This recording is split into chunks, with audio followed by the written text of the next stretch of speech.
fake HOA president keyed my truck all because of the flag decals on the bumper. Why would someone destroy your property over a few patriotic stickers? My name's Jake, a mechanic in a sleepy Nevada town where everyone knows your business. Last summer, I parked my beat-up Ford F-150 outside the community center. Its bumper plastered with American flag decals and a veteran-owned sticker. I'd served 2 tours, and those stickers were my quiet pride. But that morning, I found my truck vandalized deep, angry scratches carved into the hood, the sides, and even the tailgate. The word traitor was scrawled in jagged lines across the driver's door. My stomach churned. Who'd do this? Whispers pointed to Karen Whitaker, the self-proclaimed HOA president. Karen was a newcomer, barely a year in town, but she'd stormed in like she owned the place. She'd send violation notices for unmowed lawns, loud music, or, in my case, offensive vehicle decorations. I'd ignored her notes. Our town didn't even have an official HOA. She was a nobody with a clipboard and too much time. But this was personal.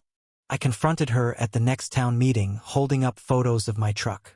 Karen, you got a problem with my flags? The room went silent. She scoffed, adjusting her glasses. I'd never stooped to vandalism, Jake. Maybe your patriotism offended someone else. Her smirk made my blood boil. The crowd murmured. Splitsome believed her. Others eyed her like a snake. I had no proof, just a gut screaming she did it. I started digging. Karen's HOA was a shamshed printed letterheads on her home computer, forging signatures of board members who didn't exist. I found her old social media posts, ranting about flag-waving hypocrites and small-town trash. She'd moved here after a scandal in her old city, fired from a council job for falsifying records. This wasn't her first rodeo. I shared my findings on the town's Facebook group, and the tide turned. Neighbors started sharing their own Karen stories. Fake fines, threats, even spying on kids' lemonade stands. Then came the twist. At a diner, old Miss Clara, the town's unofficial historian, pulled me aside. Jake, Karen's not just a liar, she's got a vendetta.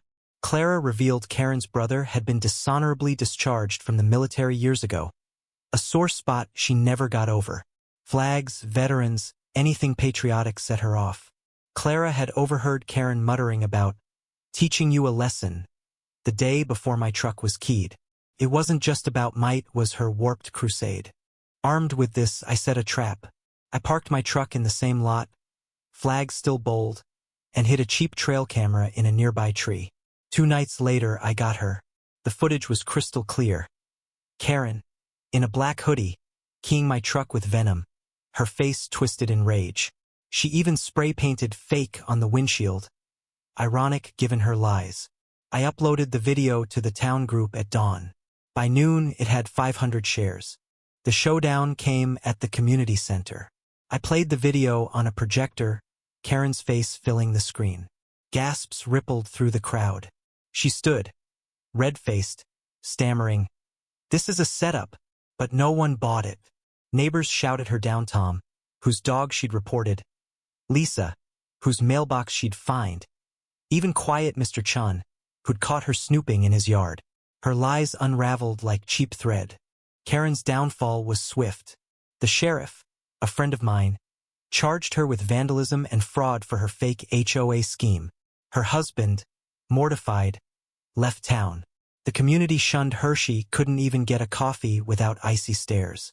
At her court date, she tried playing victim, claiming harassment from flag-obsessed bullies. The judge wasn't fooled. She got community service, a fine, and a one-way ticket to irrelevance. Watching her pick up trash in an orange vest, I felt no joy, just relief. My truck scars are still there. I keep them as a reminder. This town's my home, and no bully, no matter how loud, can break that. I fixed the traitor's scratch into a mural of the desert sky, stars shining over mountains. It's my way of saying, you don't get to define me. Karen's story isn't unique. People like her thrive on control, tearing down what they can't understand. But truth has a way of catching up.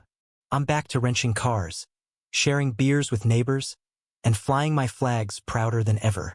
Life's too short for hate. What do you think? Can someone's pride in their country justify rage like Karen's? Or was she just a bully hiding behind a cause? Share your take. I'm listening.